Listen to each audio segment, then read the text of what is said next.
You're listening to episode 21 of Liz's Healthy Table.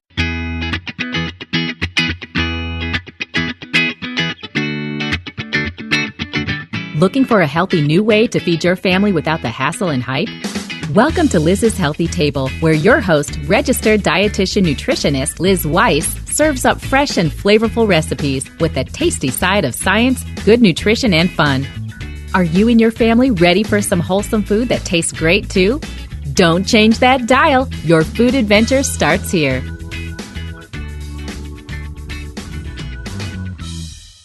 Welcome to the show, everyone. I am so glad you're here. And if you are tuning in for the very first time, I'm so glad you stopped by. We are in for a great show today because we're traveling to a very exotic place. We're actually traveling to the Mediterranean. And the reason I'm taking you all there today on this little magical trip is because we're celebrating the 25th anniversary of the Mediterranean Diet Pyramid.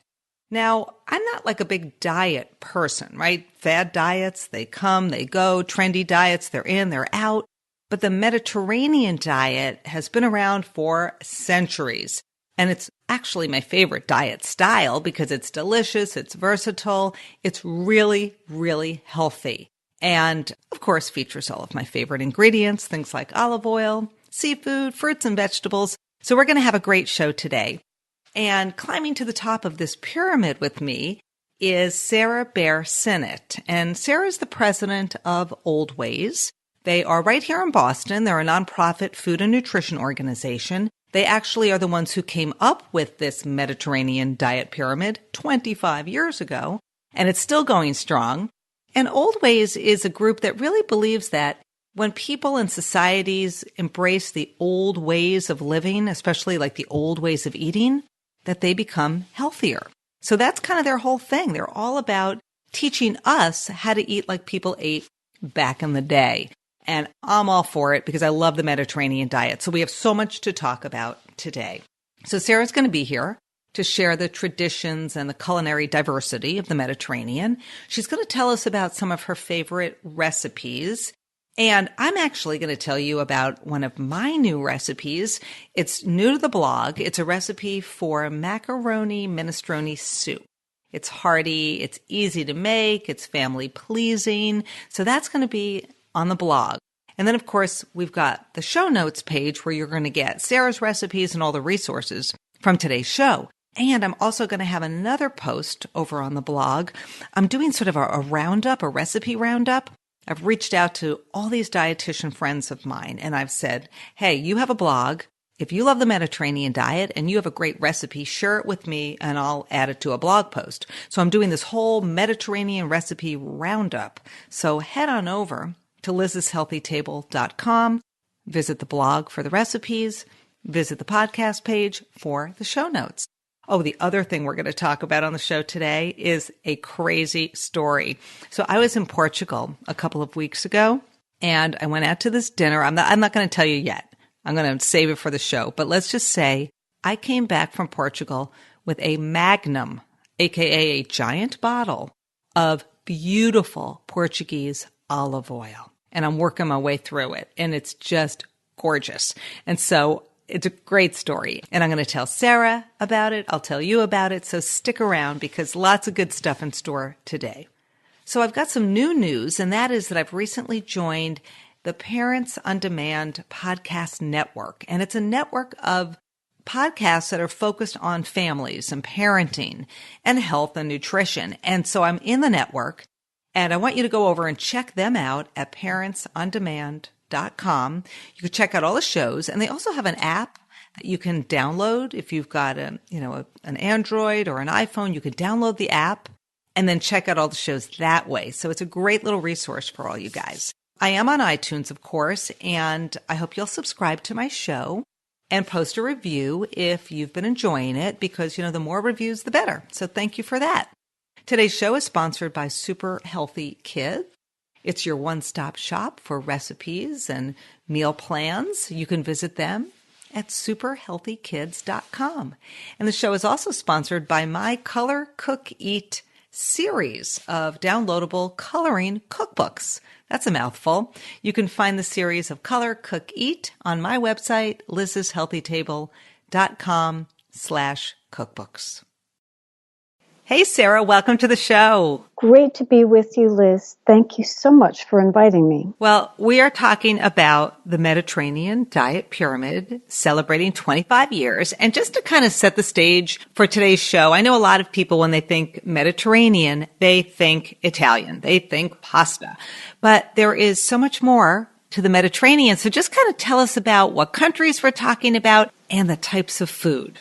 There is so much more to the Mediterranean than just Italian. The Mediterranean diet is a way of eating in the countries around the Mediterranean, not just Italy, but Spain, Greece, Israel, Lebanon, Turkey, and North Africa. And the diet is mostly focused on plants, really healthy, great tasting plants, fruits, vegetables, whole grains, lots of beans and nuts, all brought together with olive oil, smaller amounts of fish, other animal products, great tasting traditional cheeses, and small amounts of sweets. And Portugal, too. We can't forget Portugal. We cannot forget Portugal, although it's really on the Atlantic. So it's technically not considered the Mediterranean, huh? It really, it's part of the Mediterranean diet, absolutely. But it doesn't really have a Mediterranean coast.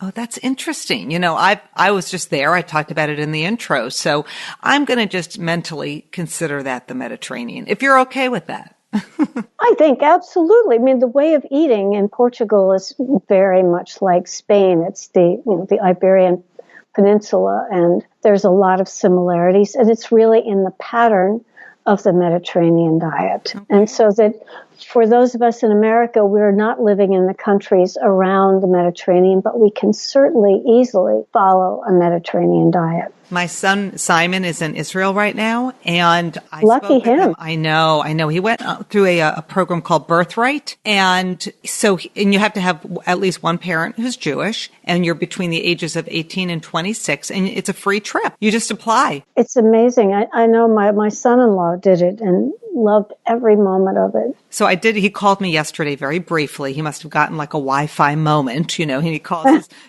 FaceTime to FaceTime, and he said the food's great. So that's all I know. I don't have the full scoop, but I cannot wait till he gets back and, to hear about the Mediterranean foods that he gets to eat. So anyway, I digress because I want to ask you next about this Mediterranean diet. Again, it gets a lot of attention in the U.S. The pyramid we're going to talk about in a few minutes, but the health benefits. We hear fad diets, right? This diet, that diet, keto, macro, they come and go. But this Mediterranean diet just seems to hang in there. And it gets ranked as like the best diet out there. Is it hype or is it really true? Is it really good for us? It is really true. And it's time tested. It stood the test of time. It's been around for a very long time. And it's not a fad diet. It's really healthy, great tasting foods put all together.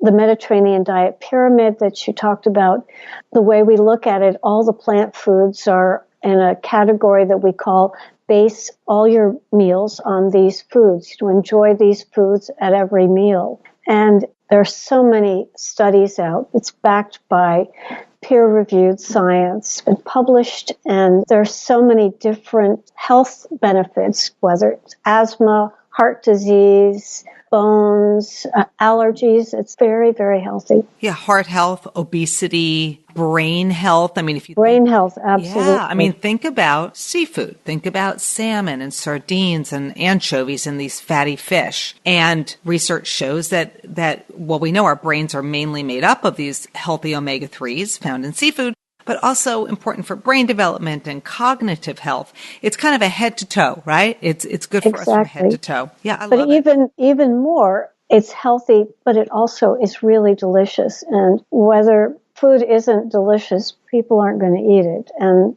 the Mediterranean, imagine yourself sitting in an Italian trattoria or a Greek taverna, eating wonderful food. And it's really delicious. And contrary to what some people say, I think the Mediterranean diet can be very affordable too. beans are a big part of the Mediterranean diet. And the Mediterranean diet was originally the diet of the poor. So it really is a way to eat that's affordable, easy, delicious, and very, very healthy. So every time I grab for a bottle of olive oil and I drizzle it on my bread or I saute veggies in olive oil, I think about Old Ways, because Old Ways was really instrumental in popularizing olive oil. So tell everybody a little bit about Old Ways, your organization, and your role in olive oil in the U.S. Thank you. Old Ways was founded in 1990 by a man named Dunn Gifford, who was a politician, a businessman, and he was a friend of Julia Childs and was doing some culinary travel and saw that a lot of traditional foods and ways of eating and cookbooks were disappearing. And he was really alarmed by this, so he founded Old Ways as a way to promote traditional foods, lifestyle ingredients, a way of eating that are good for people and good for the planet. This was really the foundation of Old Ways, that there's value in culinary traditions and that they're healthy for people and for our world. They're sustainable. And our first project was the Mediterranean diet, and the U.S. government had just come out with their very first pyramid. We're putting on a conference about the Mediterranean diet and decided to create a graphic, a way of expressing the Mediterranean diet that was an alternative to this USDA pyramid. And that's how the Mediterranean diet pyramid came about. And this was a time when Americans were afraid of fat. It was government policy, low fat. So there were tons of low-fat products out on the market. I think Snackwell's is the most famous of all, that full of lots of sugar, lots of calories, lots of refined carbohydrates, but they didn't have a lot of fat. And people ate a lot of them and started gaining weight. And we and a lot of nutritionists, scientists thought that low-fat was was bad policy and it was bad for people's health. And so the Mediterranean diet and olive oil were a way to talk about healthy fat. And Americans didn't really understand olive oil back in 1993. It's hard to imagine just 25 years ago, but olive oil was more or less an unusual ethnic product. And so we began educating journalists and chefs and food writers, and cookbook authors about the Mediterranean diet and how to prepare Mediterranean foods and about olive oil and why it was healthy. And it was a growing awareness. This was long before the internet. We were using faxes and Federal Express then, and newspapers and magazines and television were important for communicating this message. And chefs, they came back and put olive oil on their tables. They changed their menus. They started new restaurants. Cookbook authors started writing cookbooks about different regional cuisines or different, Greek foods, Moroccan foods. Retailers started buying different kinds of olive oil. So now when you look at the shelf in the grocery store, the olive oil shelf is pretty long in most stores. And in part, you have Old Ways to thank for that. And when I think back, I was working at the time at CNN in Atlanta covering food and nutrition. I was working as a producer and reporter for my listeners who don't know that part about my past. And you were very good. Thank you. And I was at that conference where the Mediterranean Diet Pyramid was conceived and born. And I covered a lot of stories over the years on Mediterranean diet, on olive oil. And I can remember talking to one of the researchers who was at your conference, and he said, the beauty of olive oil is that when you cook a vegetable, like you saute a vegetable in olive oil, it tastes so much better than just that plain old vegetable. And so what you're doing is you're elevating healthy foods to an even higher level. You're not using cupfuls of olive oil. You're just using a little bit. And that little bit is so beautiful and so delicious. And it makes everything taste better. And it's heart healthy. And so that always kind of stuck with me. And ever since then, when my kids were young, I would steam up veggies, but then I'd drizzle with a little olive oil, a little kosher salt, maybe a little Parmesan, and it became this absolutely irresistible veggie side dish. It wasn't the thing that you left on your plate at the end, hoping that you could escape dinner not eating it. Right. Yeah. Everybody in my house loves broccoli. Now I toss broccoli in olive oil, salt and pepper, and I roast it. And that caramelizes it, brings out that beautiful sweetness. Love I agree. That's the best way. Antonia Trikopoulou, one of the scientists that was a big part of our Mediterranean diet efforts, and in some ways we call her the mother of the Mediterranean diet.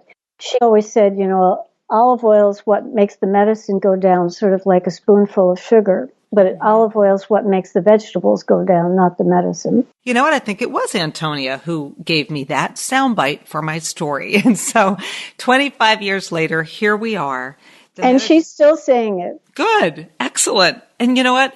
I love the fact that people naturally just grab for olive oil without even thinking about it, because this Mediterranean diet has really become so incorporated into the foods we eat every day here in this country. So you did a good job. It's working. Thank you. No, I was going to ask you, Sarah, though, you had talked about this, the Mediterranean pyramid. What was your objection to the USDA's pyramid? I mean, we have My Plate now. We don't even have the pyramid anymore. But at the time, what was like the big number one objection? There were more than one. Here are sort of maybe the top of the hit parade, that animal and plant protein were put together. And the healthfulness of beans and nuts is very different than a big steak.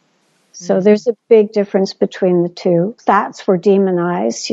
Olive oil probably wasn't even on the pyramid, but fat in general was at the top of the pyramid, and we were to use very little of it. And those were really the main two objections. I was working when I left CNN and I moved back to Boston. I did some consulting work with the Walnut Marketing Board. They're out of California. And at the time, now this is like 1992, 1993. I'm really dating myself. I guess we both are. But I was, please nobody do the math. Nobody do the math. But I was working with the Walnut Marketing Board, just doing some consulting work. And the big obstacle back then was this issue of fat. People thought nuts were off limits because they contained fat. Meanwhile, walnuts contain fiber and antioxidants and good omega-3 fats, the ALA kind. I don't want to get too scientific here, but the walnut itself is so nutrient rich. You eat a walnut, and of course it tastes great, but it's nourishing your body, it's nourishing your brain. And so it was a big educational push to convince people that, you want to have a handful of nuts every day for good health. Absolutely. And we just did a project with the California Walnut Commission as well. And we took standard American dishes, meals, and transformed them into a Mediterranean remake. So for instance, a turkey and cheese sandwich on white bread with lots of mayo and potato chips turned into walnut hummus pita pockets with apples and carrots on the side, or steak and potatoes turned into shish kebabs served on a bed of bulgur and walnut pilaf. Very delicious.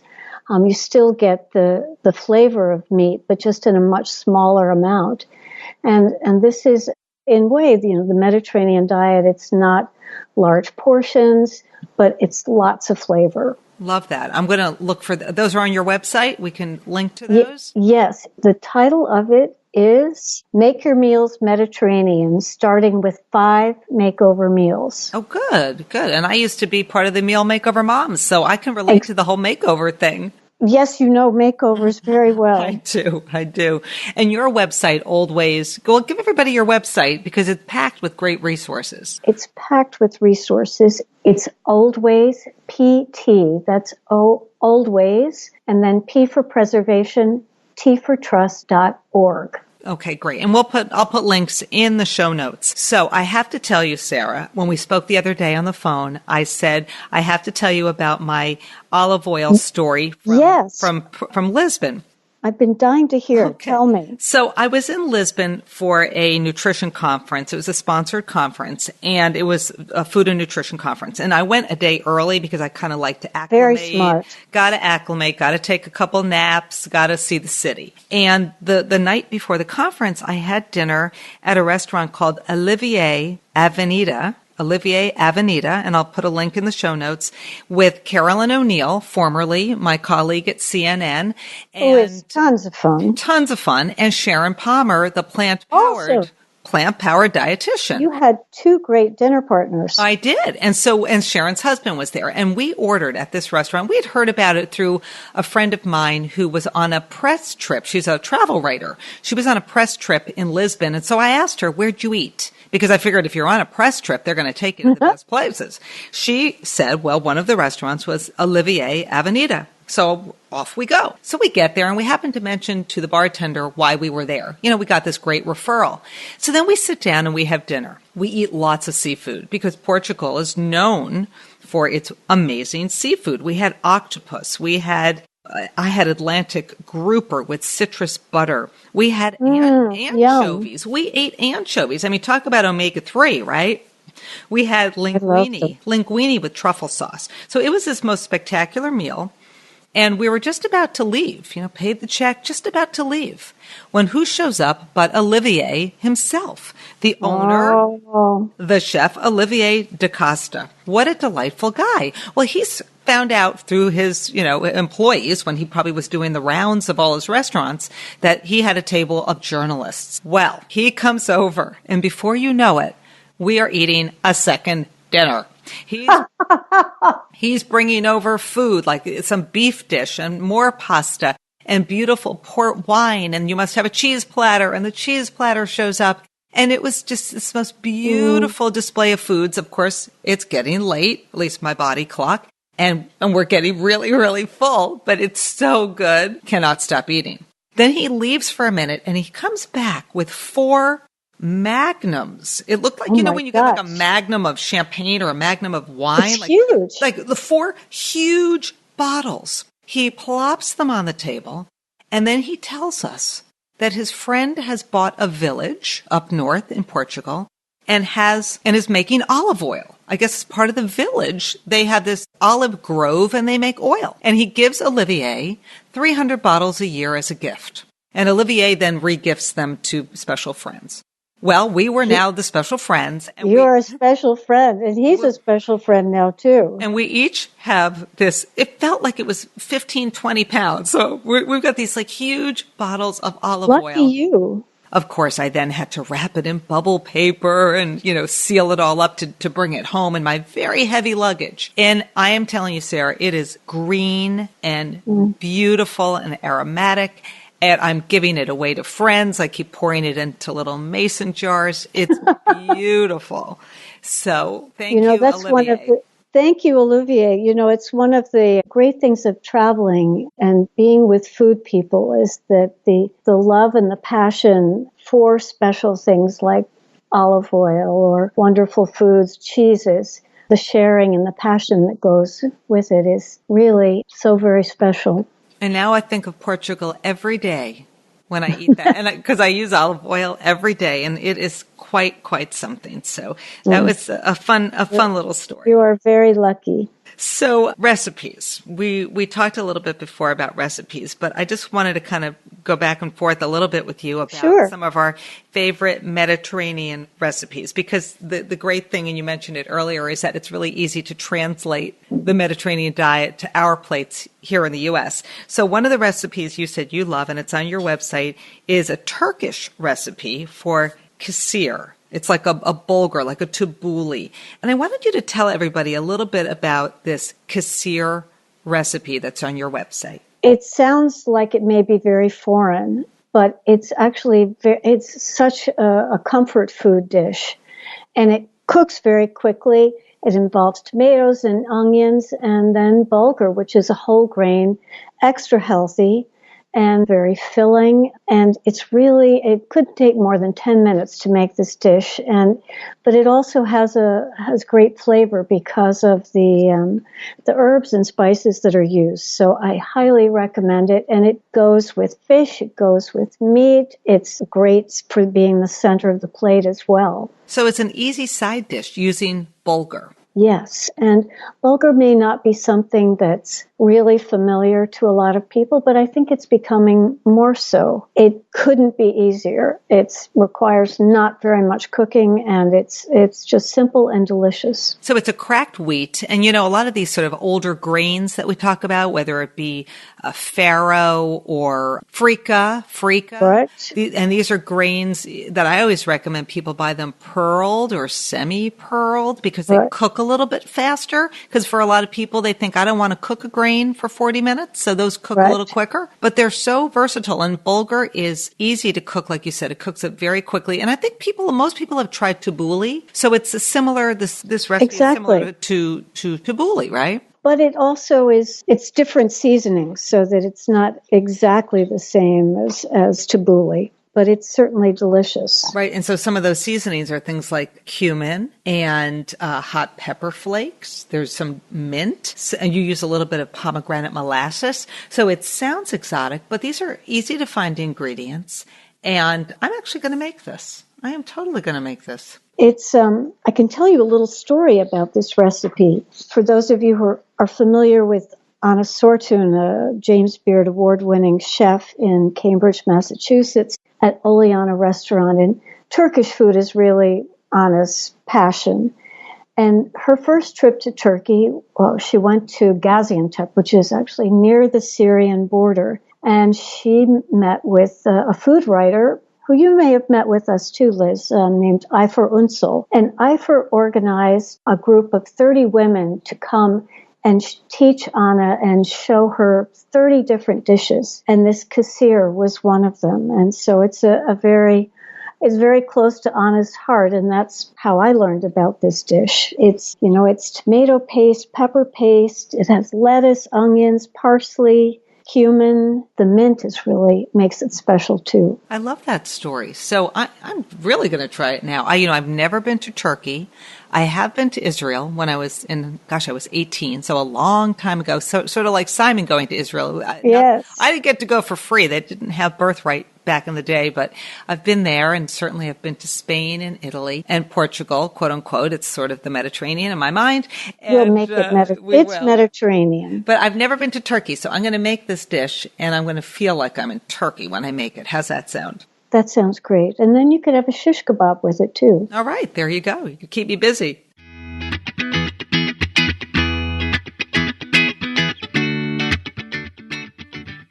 So I told you a little bit earlier that I'm part of the Parents on Demand podcast network.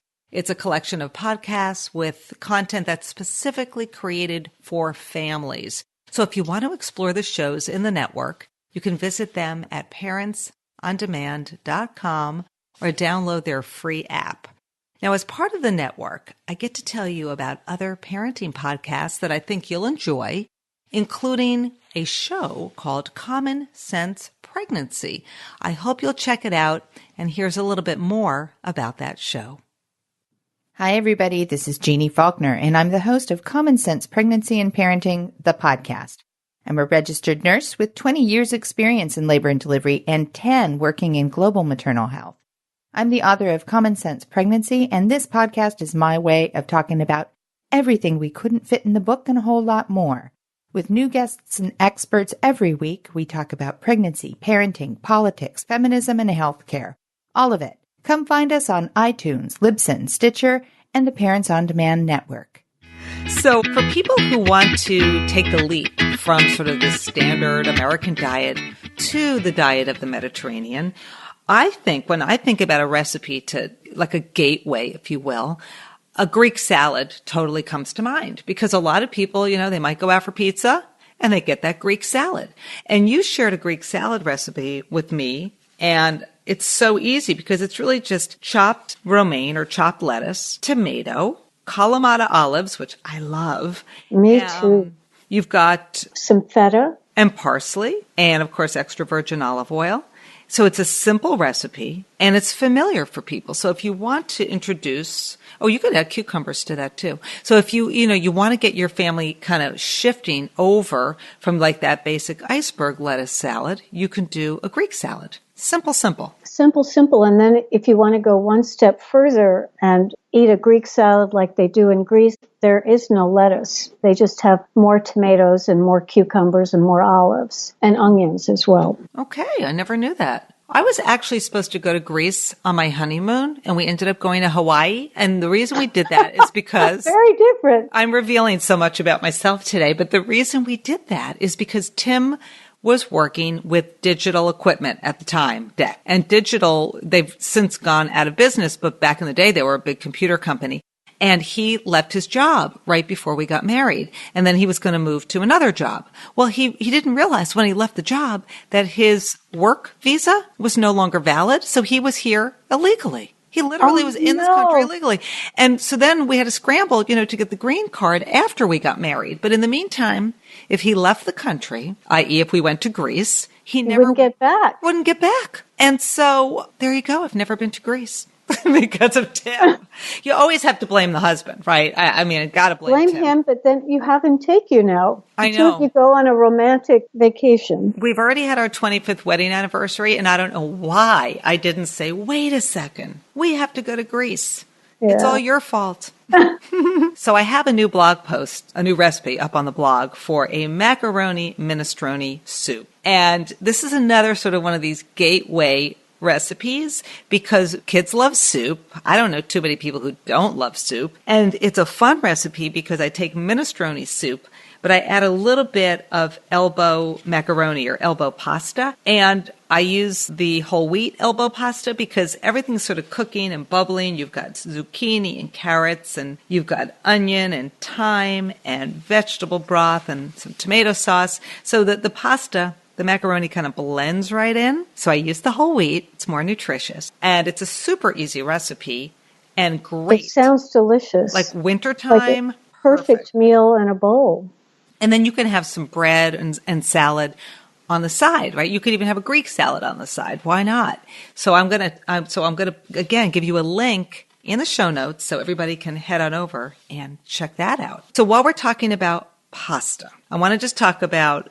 I'm so glad you're asking this. Yes, because pasta, it's another one of those foods that gets a bad rap. We talked about fat being villainized earlier in the show, and pasta gets villainized, but yet it's part of this healthy, traditional, old way of eating. So what's the deal with pasta? Well, pasta is actually a really special carbohydrate in a way because of the way pasta is made. If you make the same if you put wheat and water together, semolina and water, and you're making bread, it's very different than if you're making pasta because pasta is extruded, sort of forced through a die to make all those wonderful shapes. And because of that, it takes longer for the pasta to digest, so it's not a big sugar spike, even if it's not whole grain. So it digests much more slowly over time. And pasta is also a perfect way to get more vegetables and other healthy food. Beans, vegetables. Actually, at Oldways, back when the Atkins diet came back in 2003 or so, we were so outraged at people being afraid of white food and especially pasta. And so we organized a scientific consensus conference about pasta and about the healthy pasta meal because nobody really eats it naked. You always have something with it. And it has a low glycemic index already. But then when you add other foods, it becomes lower and it digests slowly. So all of this stuff that the Atkins diet, any of the other anti-carb diets talk about is really not true about pasta. And I think that the tide is turning. I've been seeing a lot more support for pasta, or we like to call it the pasta meal because people don't really ever eat it by itself. Right. And you were reading my mind because I was going to say that pasta is sort of this foundation or really a vehicle for getting healthy foods onto the table. A pasta dish with seafood and vegetables or beans, lentils, it marries well with healthy foods. So I'm a big pasta lover. I do the whole wheat or whole grain when possible. This recommendation to make half of your grains Absolutely. Whole grains. I'm a big believer in that because the whole grains have more fiber and more nutrients. But the white bread, let's say you have a beautiful Italian, loaf, or you have a French baguette or something, like there's just nothing better, right? Dipped in a little bit of olive oil. And also in this country, in the U.S., people need to be aware that refined grains are enriched, so they put those nutrients back in that were lost when they were processed. But also our grains are now fortified with folic acid. And that's a really important nutrient for pregnant women because it helps to reduce the risk of birth defects. And so those regular, that white bread or the refined carbohydrates, every now and then they're fine. It's that balance. But make half your grains whole. Yeah. Old Ways is also the Whole Grains Council, and so we have a lot of whole grain resources, and we have pasta resources. We have a book called The Truth About Pasta that goes through the research and also talks about the consensus statement about why scientists believe and know that this is such a healthy product. Yeah. And you know what? The thing that people don't realize too is that grains and grain foods have been around like 100,000 years, and they've actually looked at the DNA. They have found DNA in the teeth, like the DNA from grain in the teeth of Paleolithic humans, and even cave evidence like 30,000 years ago of grains like sorghum and wild maize. Sorghum is wonderful. Yes, sorghum is one of these up-and-coming grains as well, and very hardy. Kind of, to me, looks like that Israeli couscous or the pearl couscous, right. But it's very hardy, and I've started kind of playing with that as well.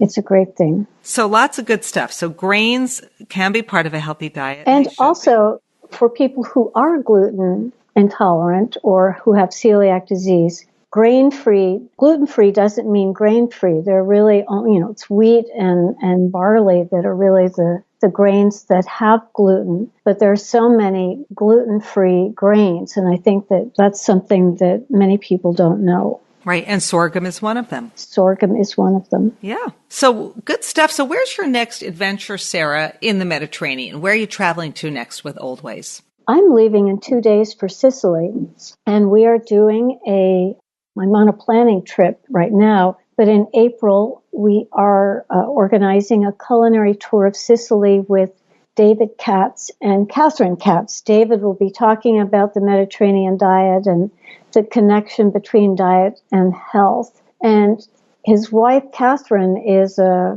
wonderful cook, and she's going to be doing some cooking demonstrations. We'll also visit cultural sites like Agrigento, the Valley of the Temple, go to Anna Toscalanza's cooking school at Regaliali. So there's a lot of great learning and great eating, too. I'm very, very jealous. I'm going to tell you right now that you are a brat. Because of course, I'm a brat too, because I was just in Portugal and I got the big olive oil. I got the big bottle of olive oil. So there you go. Well, we will be visiting an olive oil company, a mill in Sicily called Olio Taibi. And the son of the owner lives in Boston, and he flies back and forth between Sicily and Boston. So you'll have to look for Olio Taibi. I will. Shoot me an email with a link to that because I'm horrible at spelling and I know I'll never find it when I Google it. So all right, I will. Shoot me an email. We'll put it in the show notes. So Sarah, I'm sure your shelf is filled with hundreds of cookbooks, maybe more than hundreds. I have a lot. You and I were talking earlier about Nancy Harmon Jenkins. She's a food writer in New England, and I have her book on my shelf. It's a Mediterranean cookbook, and she first introduced me back in the early 90s to risotto, because risotto was one of these foods like, I don't know what to do with this arborio rice. So she's a wonderful cook and an incredible writer, and she's one of the founders of Old Ways. And so that's a book that I cherish. And I've been recently going through my cookbooks and trying to donate some to the library. And I might even be I hope to do like a big giveaway of cookbooks to my community, and long story. But I still have probably, a couple hundred still sitting here that I cannot part with. And her book is one of them. But do you have a book right now that's on your bookshelf? This is maybe too hard of a question. That is kind of your go-to, a book you savor, cherish, love, and find yourself going back to time and time again? I love Nancy's Mediterranean Diet Cookbook, but my other one is it's a book from the 80s. It's Claudia Roden's Mediterranean Cookery. some of the pages are stuck together. I've used it so much. And I love Claudia's recipes. And she herself is an amazing teacher and just a lovely, lovely person. And Paula Wolfert's books are all full of stories, which Paula has been such a master at bringing things to life through the stories she tells about her recipes. I also love Melissa Clark's books and Deborah Madison. And then I've never met Ina Garten, but I love her cookbooks. I'd love to meet Ina Garten one of these days. That was my next question. And I think I need to get her on the show because so many people I interview for this podcast say, if there was one cookbook author or chef or foodie I could meet, it would be Ina. So I think we need to get her on the show. I love when Ina's cooking on the show and she's smiling and is so excited about whatever it is. And it's just, she has just excitement and passion. And then there's Jeffrey, Right. Her husband. Yeah. Yes. Well, I have a friend in Lexington, Mass, where I live, and she is Ina's first cousin. So I have 1 degree of separation, and I think I need to work that connection and get Ina on this podcast. So I'm going to work on that. Should too. And then you'll tune in, I hope. Maybe you can. Maybe I'll drive out to your house. You should get Ina to come to your house and we'll all come there and meet Ina. Now we're really building this story up. I'm telling you, I love it. I think we got to do it. We'll have a whole cooking day. Why not? And then we'll invite all my listeners to come too. So it'll be a big party. Sarah, anything else you want to share about the Mediterranean diet that we haven't touched on? I mean, obviously we could talk all day about it. A favorite recipe, something that we haven't talked about yet. I guess I would just say that it's easy and fun and delicious and healthy, and it's not hard to make everyday Mediterranean or every other day Mediterranean.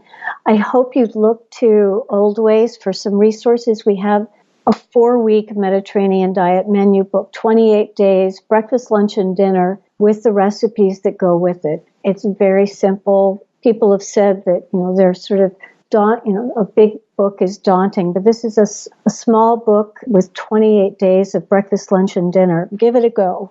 And it makes it more doable. Like you said, instead of a big tome, you've got just that 28 days, go for it. Right. And it's easy, and we've made it so it's not expensive. Good stuff. Well, Sarah, thank you so much for joining us today. Thank you so much. I always love seeing you, being with you, talking with you. Cheers to the Mediterranean diet. I love it. And I'm going to put a link, to the blog post you just did where you quoted people, including myself, who were at that 1993 conference when the Mediterranean food pyramid was born. And let's toast to another 25 years. Cheers. Salud. Thanks, Sarah.